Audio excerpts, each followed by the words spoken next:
Hey guys, welcome back or welcome to my channel. If I sound a little hoarse today, I'm sorry. I'm in the process of getting over a cold. I almost debated not even filming today, but I'm going out of town for a few days tomorrow for my best friend's wedding, and I just did not want to be without videos, so I'm just going to push through, so excuse my voice.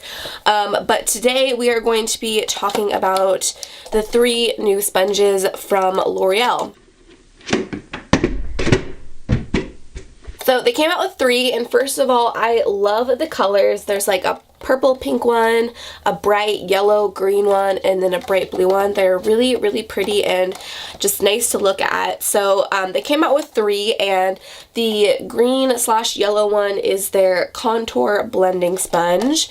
The blue one is their concealer blender, and the pink purplish one is their foundation blender. So I haven't even taken these out of the package. I haven't looked at them. So let's do that together. So these are dry, obviously, and this is the size. Now I brought a beauty blender to compare. So here is a dry beauty blender. So size-wise, the beauty blender is just a hair smaller. As far as like the density goes, the L'Oreal one is definitely a little bit more dense than the Beauty Blender. It's a little bit harder to press down, but it still feels really, really nice.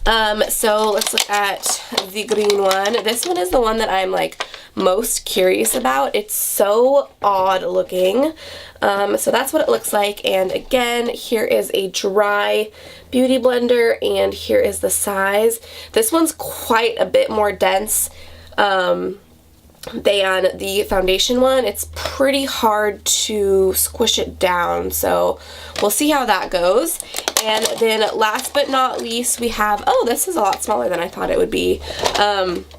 The concealer sponge is really, really itty bitty. So it is closest in size to the Beauty Blender, but it's actually just a hair smaller, and it has kind of a flat side right there. I think this will be really nice for baking.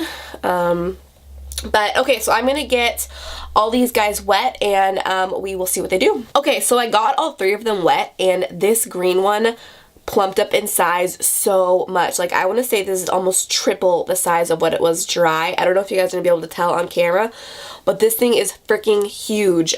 So I'm really curious. I don't know how, I don't know. We'll see about that. Here is what the concealer one looks like wet. Here is a wet beauty blender for size comparison, so it's still a little bit smaller. And then last but not keep dropping things. And then last but not least, the foundation. It actually got quite a bit bigger than the beauty blender, and now that it's wet, it actually feels really, really similar. There's definitely still a little bit more resistance, but not a lot. So let's go ahead and see how this works. So for foundation today, I'm going to be using the Too Faced Born This Way, and I'm just going to do what I normally do, dot it on my face, and we're going to blend it in.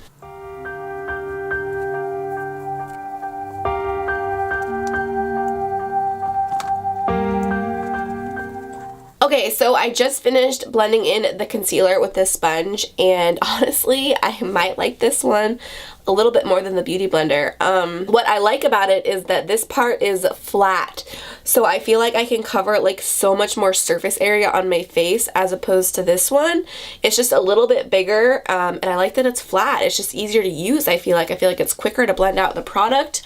I don't think it soaked up a bunch of product. I would say that it soaks up just as much as the Beauty Blender. I'm pretty impressed.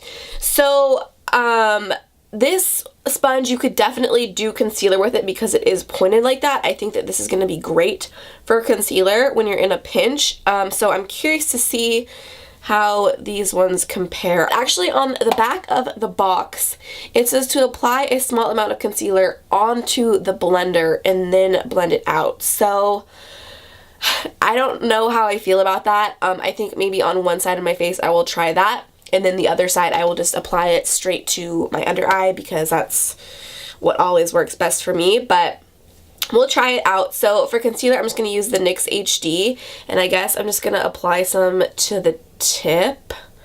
Maybe this is supposed to be for like cream contour kits. I don't know, this seems really odd to me. So I'm just going to brush it on the tip of the concealer. I feel like it's just eating up the concealer. And so I got a little bit on the tip there, and then we're just going to blend under the eye. Okay, actually that wasn't a total fail.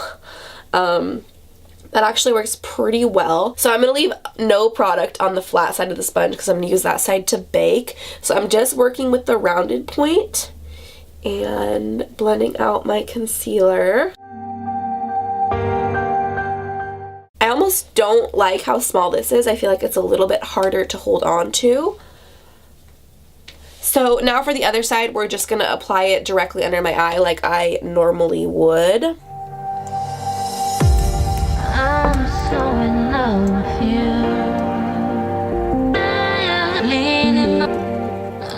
Okay, so that worked really well too. Honestly, I probably won't apply the concealer directly on the sponge. I just feel like that's an extra step. I'd rather just apply it directly under my eye. Both ways works perfectly fine.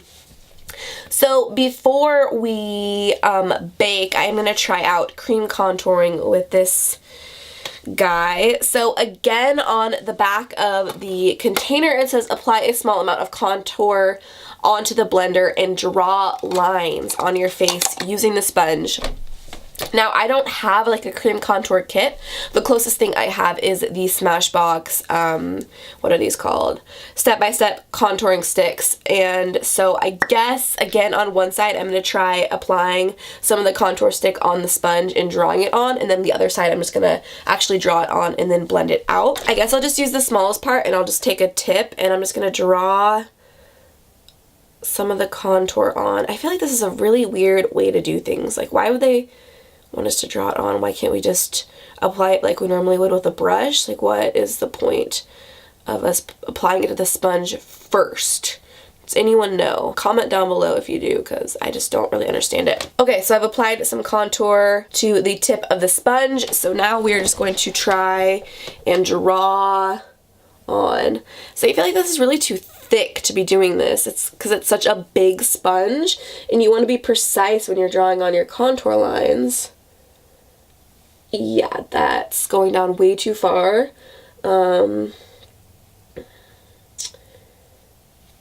Okay, definitely do not like that method. I mean, it does work though. I am getting product off the sponge, but it's hard to control it like this.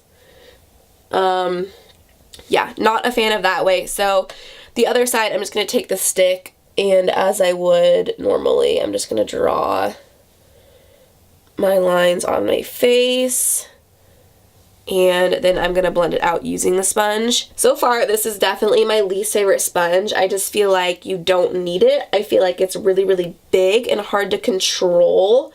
I think that a normal beauty blender or this sponge would work just fine for doing this process. I just don't like the shape of this. Again, it's too big and just awkward. I don't like it at all. So in love with you. Love is dead. I'm so in love with you. Okay, so I mostly got it blended out as much as I could with this sponge, so I'm just going to quickly go over it with the foundation sponge and just further blend it out because I feel like I didn't get it as blended out as I would like to with that other sponge. Okay, so I'm definitely not impressed with this sponge at all. It's too big, it's too hard to control the product, it's awkwardly shaped, it's hard to hold. Definitely just not a fan of this one. Okay, so the last thing we're gonna do is we're gonna try and bake with this sponge. I think I'm gonna like that, but we'll see. So I'm gonna use the Laura Mercier translucent setting powder.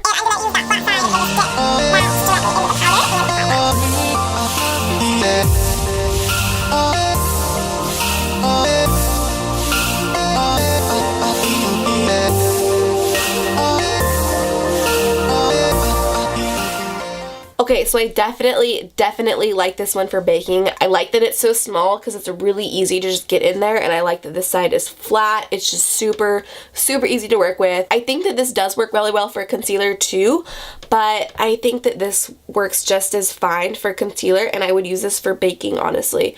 I'm going to quickly finish the rest of my makeup because I'm looking crazy, and then we'll come back and do a quick overview of my thoughts on the sponges. Okay, so the rest of my makeup is on, and really quickly, I just wanted to go over my thoughts on these guys one more time.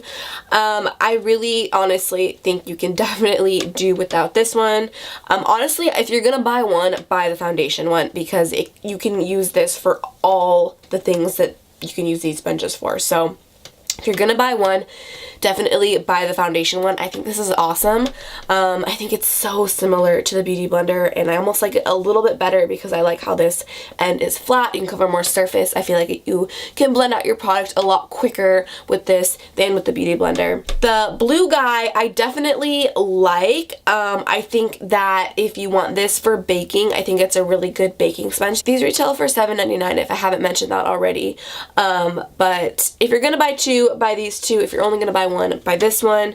Again, I think you can do without this one, but I think this is really nice for baking. Alright guys, well that wraps up this video. Again, sorry I sound so hoarse. Hopefully I'll be feeling better soon. Thank you so much for taking the time to watch my video today. Don't forget to subscribe before you leave, and I will see you guys in the next one. Bye.